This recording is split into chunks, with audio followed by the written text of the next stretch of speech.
But Midsummer's brain was already racing for a solution. She went to the pub's antiquated sash window and with her free hand hauled it open.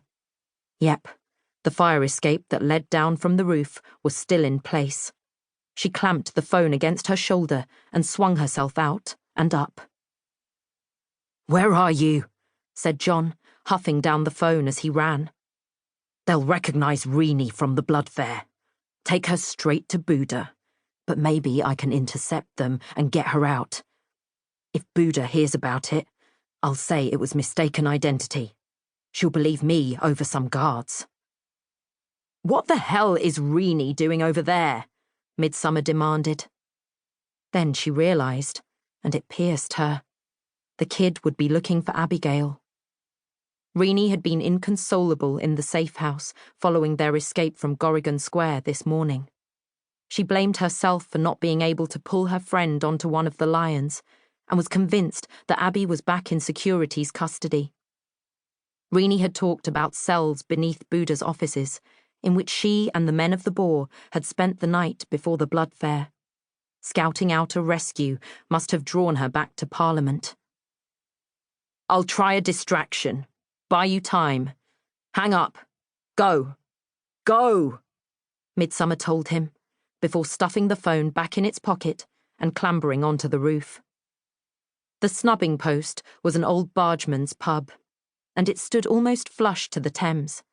From here, you could see across the river to the crenellated facade of the House of Light.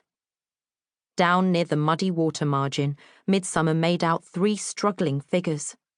Rennie was putting up a fight, but they had hold of her, so it would be over soon. The equal lifted her eyes to the roof of the great debating chamber, saw what she needed, and launched her skill across the river. The target was crouched at one end of the roof gable, and Midsummer flinched as her skillful awareness slammed into it, waking it. It was much bigger than the lions she'd animated at Gorrigan Square, long and powerful. She felt it shake out heavy hind limbs, claws raking the chamber roof, its massive jaws unhinged. Midsummer trembled as her skill flowed into a pair of wide wings. As her power filled the creature from snout to scaly tail, she drove the wings down. She heard an intake of breath beside her. Dawson and Emily were standing there, gaping. "Is that?" came Mac's voice over the edge of the roof.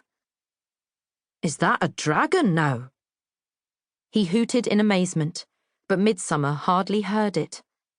The security officers were already dragging Rennie back towards the parliamentary rivergate. Faster. It needed to be faster.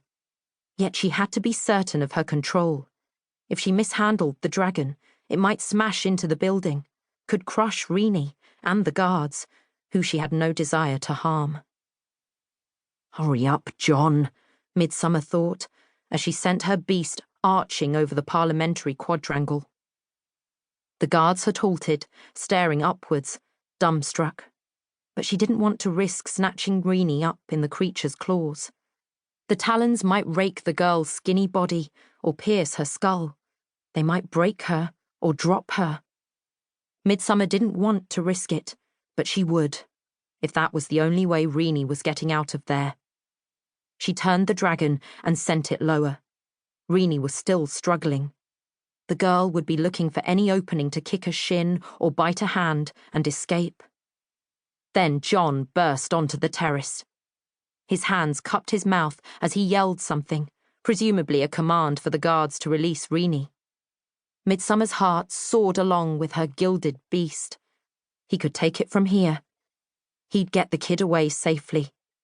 Buddha could be fobbed off with a line about mistaken identity.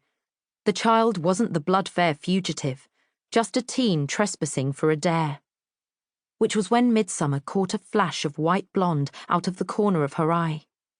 And something rocketed up from the river and slammed into her dragon. Midsummer twisted and groaned. Her chest felt suddenly constricted, and acrid panic burned her throat. She smacked her forehead to bring herself back to the moment. Focus.